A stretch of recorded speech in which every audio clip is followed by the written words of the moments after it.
गानचतुराय गानप्राणाय गानान्तरात्मने गानोत्सुकाय गानमत्ताय गानोत्सुकमनसे गुरुपूजिताय गुरुदैवताय गुरुकुलस्थायिने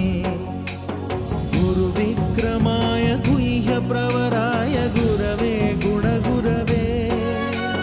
गुरुदैत्यकलक्षेत्रे गुरुधर्मसदाराध्याय गुरुपुत्रपरित्रात्रे